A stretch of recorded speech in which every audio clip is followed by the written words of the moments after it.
שלום, שלום וברכה, איזה כיף לראות אותך היום, רותי. אז ככה, לא היום מובן מאליו. נכון.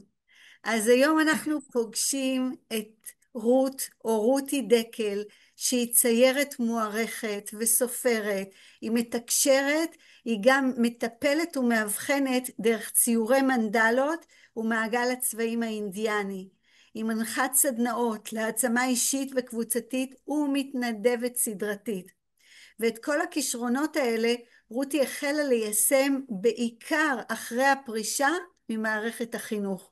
וכאן אני חושבת, מערכת החינוך כמפקחת על החינוך הגופני, שזה חשוב, זה מאוד השפיע על הציורים שלה, והיא פרשה מוקדם בעקבות חלום, וממנו היא החליטה והתחילה במסע חדש בחייה, מסע אל האומנות, אל אומנות וירטואוזית בעיניי, כן?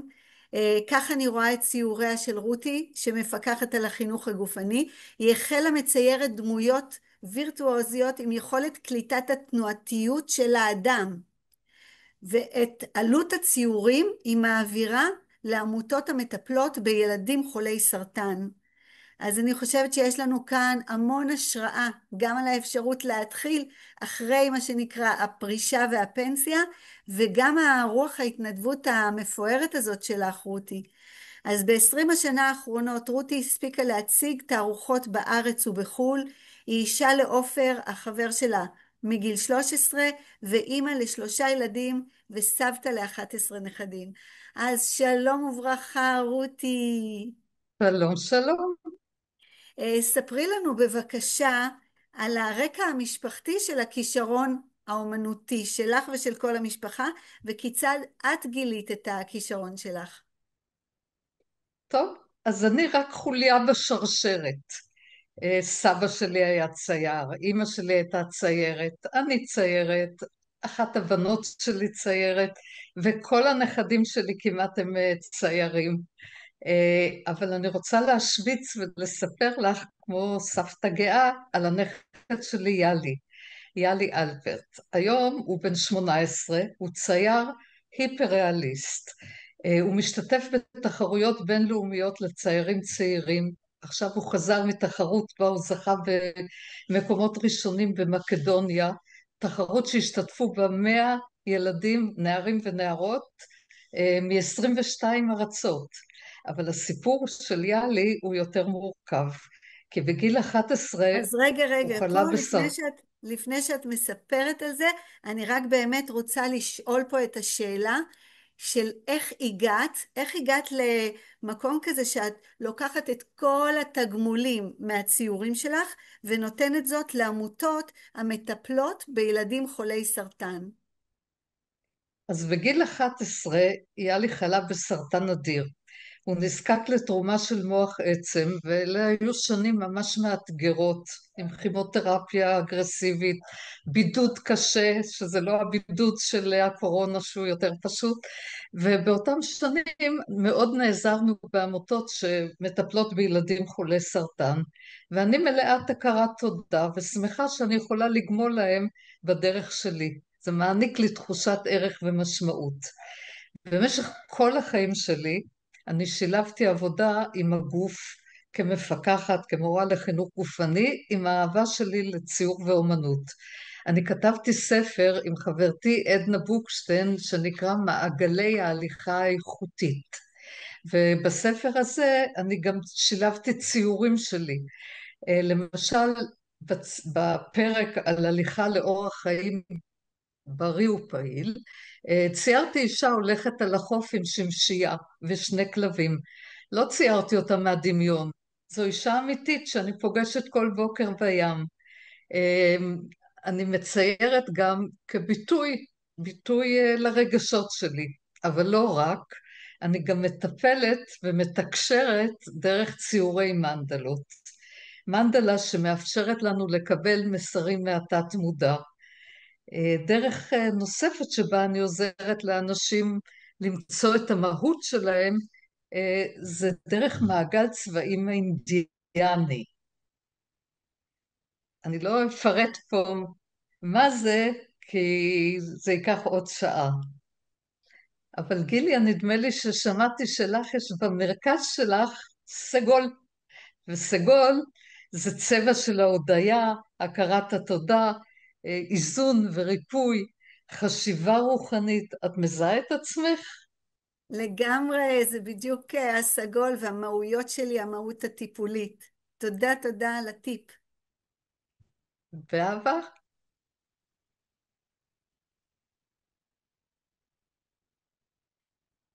רותי, אני מבינה שמי שיהלך לו על, על החוף בהרצליה, יש מצב שבערב, אם הוא יעשה זאת בערב, הוא יראה אותך שם, כי את מסתובבת כל ערב על החוף בהרצליה,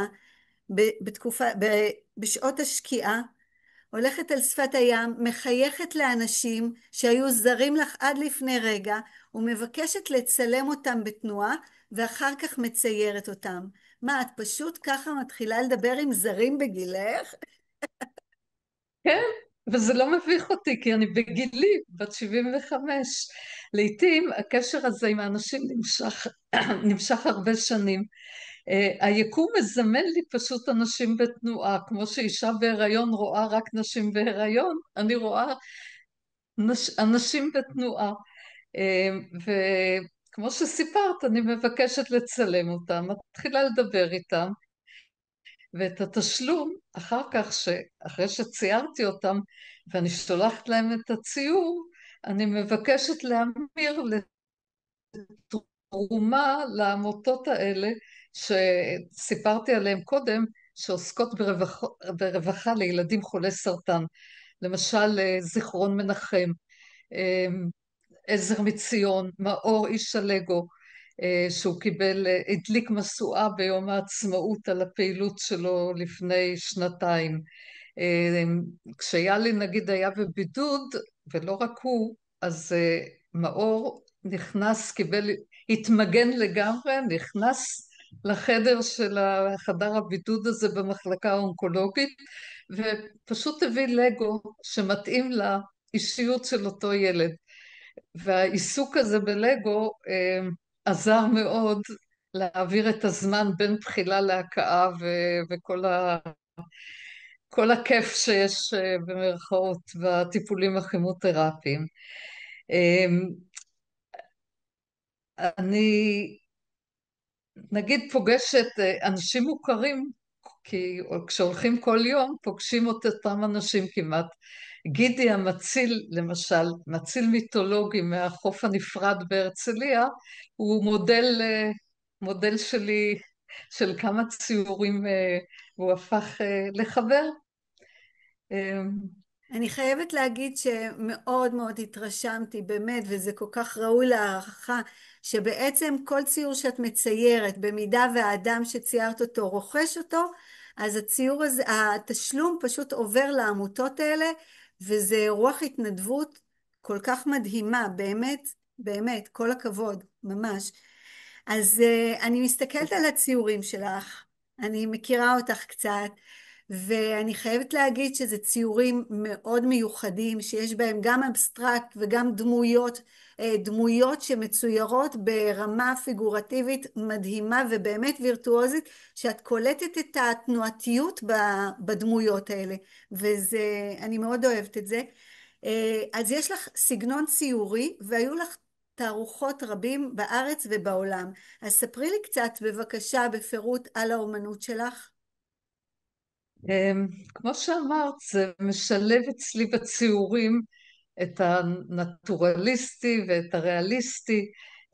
כשאני נחה עליי הרוח, אני עושה מדיטציה, פשוט על בדים גדולים, כמו שרואים מאחוריי, אני שופכת צבעים, צבעי אקריליק, עושה כל מיני מניפולציות כאלה עם הידיים, יש לי צורך תמיד לעשות מעגלים, ואז מתבוננת, וכמו כתמי רורשך, עולים לי פשוט דימויים, בדרך כלל דימויים של אנשים בתנועה.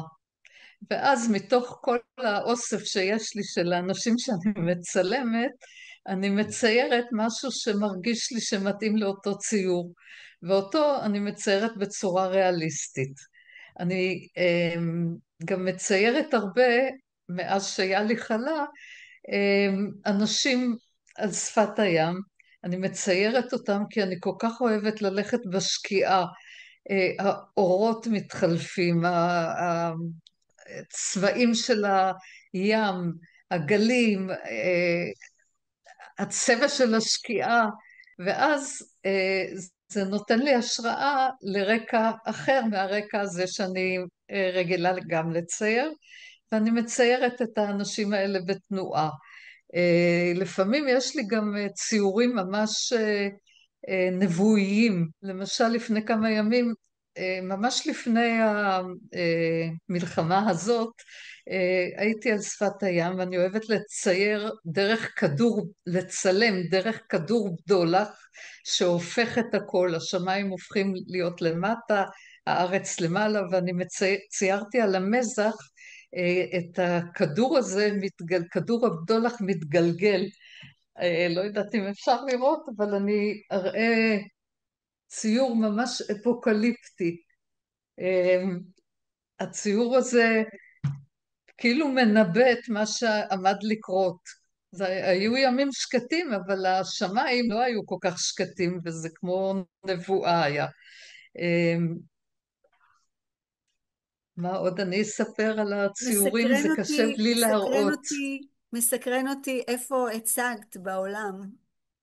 אוקיי, אז בין היתר הצגתי בהמלינה בפינלנד, שם אז, הייתי שליחה או נציגה של ארגון האומנים בהרצליה, יחד עם עוד שני ציירים, והצגנו שם בתערוכה בפינלנד, שלשם הבאתי הרבה ציורי ים וחוף, שאנשים מאוד אהבו כמובן, כי שם קצת פחות חם ונעים כמו שאצלנו. רותי, בשיחה מוקדמת בינינו, אני מבינה ואמרת לי שאת בעצם תלמידה ומורה נצחית. אז ספרי לי קצת מה בתקופה הזאת, מאז הפרישה שלך, מה למדת ומה את ממשיכה ללמוד. טוב, אז כמובן שיש את הלימודים האקדמיים שלמדתי והם פחות מעניינים, זאת אומרת, הם מעניינים כי למדתי תוך כדי עבודה כמורה לחינוך גופני, למדתי גם תולדות האומנות לתואר ראשון באוניברסיטה העברית, ואחר כך למדתי גם לתואר שני בריאות הציבור, רפואה קהילתית, ובזכות הלימודים האלה גם כתבתי הרבה מאמרים וספרים מקצועיים יותר, כמו הריון חטוב, או מעגלי ההליכה האיכותית שעליו סיפרתי. אבל הלימודים הם לא רק פורמליים כמו ואקדמיים. יש גם לימודים יותר רוחניים. אני כל החיים שלי לומדת לימודים שפעם נחשבו להזויים, נגיד נומרולוגיה, שפעם לא כל כך נחשבה, אירידיולוגיה, אבחון לפי גלגל העין, ביו-ארגונומי, כל מיני לימודים, כמו שאמרתי, שהם בתחום יותר הרוח אולי. אני אספר דווקא על שני דברים שלמדתי, או אני לומדת ממש השנה. אחד, זה נקרא קורס שנקרא שורשים וכנפיים. זה על מוטיב העץ בתרבויות השונות. אצלי בהרבה ציורים מופיעים עצים, פשוט מתוך התת מודע שלי. אני מאוד אוהבת עצים. אני מאמינה שלעצים יש גם שפה משלהם. אני בטוחה שאת, גיליה, לא תצחקי עליי על זה, אבל יש אנשים שאולי מסתכלים בצורה מוזרה על מה שאני אומרת. אני רוצה לספר לך חוויה שהייתה לי בדמנהור באיטליה, שזה מקום מאוד מיוחד. יש שם מקדשים מתחת לאדמה, ויש שם יערות שלמים, שמי שפיתח את המקום זה המציא איזשהו מכשיר שממש בודק את הקולות של העצים, ושמישהו נוגע בעץ, אז את ממש שומעת דרך כמו אמפליפייר כזה, את שומעת קול של העץ, שזה כמו שיר, כמו מנגינה. אם מישהו אחר מחבק את העץ, זה ממש מנגינה אחרת. זה נשמע הזוי, אבל זה ממש אמיתי. אז לגבי עצים, אני גם רוצה לספר שהייתי במסע לפולין לפני הרבה שנים, וציירתי אחריו בפחם ציורים מאוד אקספרסיביים. אחד הציורים שלי היה של ענף כזה מפחם, עם צורה כזו מפחידה ממש, ומתחת לענף הזה אני כתבתי שיר של שר אברהם פריד, הוא נקרא עלה קטן שלי. אתם מכירים אותו אולי? אני לא אצטט את זה עכשיו, אבל זה שיר שמדבר על החוכמה שיש לעץ המבוגר, שהוא יכול להעניק לעלה הקטן בשעה של טראומות, שעה של שערות, ואם אנחנו מדברים כבר על שערות, אז ציור אחר שלי הוא ציור שציירתי עץ דקל כשהייתי במקסיקו לפני הרבה שנים. הייתה שם שערה סופה שנקראה קטרינה, והסופה הזו ממש הפילה את כל העצים חוץ מעצי הדקל, שפשוט התנדנדו מצד לצד ולא נפלו. וזה היה בשבילי מאוד סמלי, כי שם המשפחה שלי הוא דקל, ובאותה תקופה עברתי גם איזשהו משבר מאוד עמוק, וזה נתן לי כוחות, הציור נתן לי כוחות. דבר אחר שאני לומדת עכשיו זה גם, ולמדתי במשך שנים, זה קונסטלציה משפחתית. קונסטלציה משפחתית, מורה בשם עינת כץ קפלן, שמשלבת גם אחרי ההתנסויות בקונסטלציה ציורים אינטואיטיביים ושימוש בקלפים אינדיאנים ומסעות שמאנים, כל מיני דברים שאני מאוד מתחברת אליהם, ואני יוצרת אחר כך ציורים. מתוך הציורים האינטואיטיביים אני לפעמים הופכת אותם, גם עובדת עליהם הלאה ומקבלת מהם מסרים. אז ממש תודה, זה פשוט מרשים ומרגש, וכן, אני מחוברת לעצים, אני מחבקת עצים, אני מדברת עם עצים, אני גם מקבלת תשובה מהם, ובאמת המכשיר, לפעמים. כן, כן, ברור, צריך לשאול, להקשיב, ללמוד להיות בהקשבה, ומקבלים תשובות, ותשובות מדהימות. ובאמת המכשיר ההומידמן הוא מדהים, כי הוא משמיע פשוט צלילי מוזיקה נפלאים, ואפשר גם להצמיד אותו עם כמו התו כזה, לעלה, ופשוט לשמוע את המנגינה של העלה ושל הצמח הזה. אז זה באמת, נכון. יש דברים כל כך מרגשים. אגב, בעקבות הרעיון הזה, אני עשיתי עם אנשים שירה לתוך ג'ונגל בקוסטה ריקה, לשיר לעצים, ואחר כך היינו בדממה, כדי להקשיב ולראות אם אנחנו מקבלים תהודה בחזרה. אז בתחושה שלי וואו, זה היה פשוט ליצור חיבור עם העצים. אז, מקסים. אז תודה על העצים שלך ועלייך. תספרי לי על את מציירת בעצם גם רקדנים, גם רקדניות. מאיפה ההתלהבות הזאת לרקדניות? טוב, אז לא הייתי רק מתעמלת, לעת זקנה אני ממשיכה גם לרקוד. רקדתי בקבוצה שנקראת גילה, הגיל שלה, עם קוריאוגרפית בשם גלית ליס, ובסוף כל שנה אנחנו הופענו בסוזן דלל. אני ממשיכה לרקוד ריו אביירטו עם רונית אידלמן, מורה מיתולוגית, אבל אני לא רק רוקדת, אני פשוט מקבלת השראה מרקדנים אחרים. אני אוהבת למשל את הרקדנית שרקדתי אצלה גם איריס נייס, שהיא רוקדת ממש בתוך הטבע, בטבע, מתפלשת בחולות, מתגלגלת עליהם, על עצים רוקדת, וציירתי אותה הרבה מאוד ציורים, וכמובן נתתי לה חלק. יש עוד רקדנית שאני מאוד אוהבת, שפגשתי במקרה במוזיאון הרצליה, או שלא במקרה, כי אין מקריות בחיים, קוראים לה מאמי שימזקי. היא רקדנית יפנית שרקדה נו, איך זה נקרא? בבת שבע. והיא מבוגרת יחסית, היא רקדה בתוך תערוכה, אני אפילו לא זוכרת את התערוכה, אבל אני זוכרת אותה. וכמו שעם האנשים האחרים, אני ביקשתי רשות לצייר אותה, לצלם אותה, ואחר כך ציירתי אותה סדרה של ציורים בתנועה.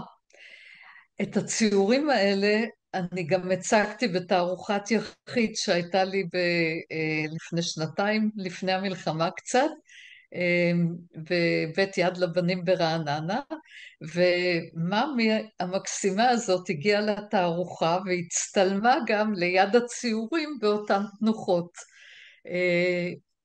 בהזדמנות אחרת שהיה לה יום הולדת והופעה באותו יום הולדת, אז הבאתי לה בהפתעה את הציורים האלה במתנה.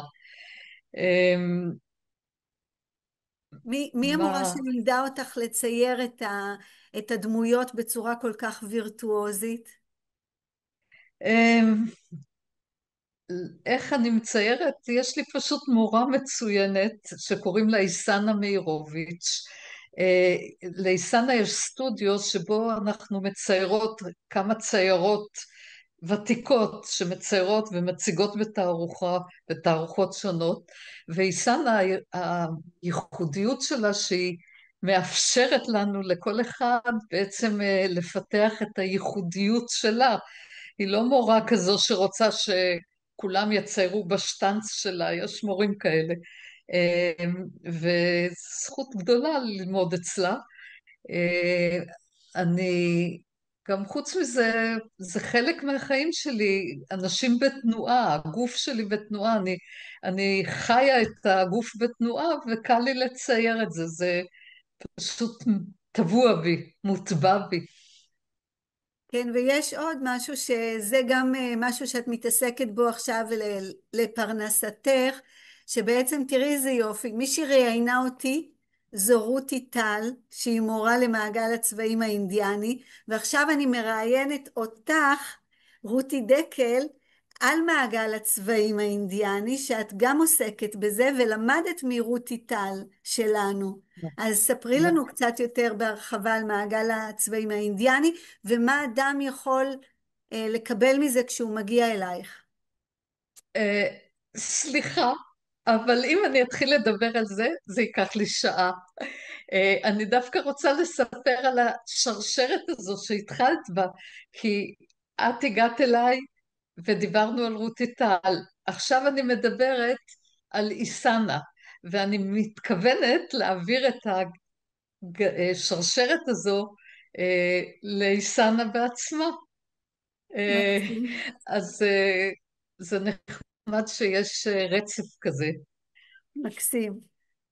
רותי, ספרי לנו בבקשה על כל ההתנדבויות שלך. לאן את מגיעה מלבד ההתנדבות הזאת שאת נותנת את כספי התמלוגים לעמותות לילדים שהם לריפוי ילדים חולי סרטן?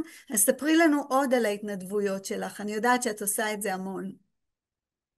כן, זה משהו שלמדתי מהבית, זה כנראה עוד משהו בשרשרת, הנושא של התנדבות. זה פשוט מעשיר אותי ונותן לי הרבה סיפוק, ואחרי שפרשתי בכלל יש לי הרבה יותר זמן, אבל לא רק, גם לפני כן התנדבתי.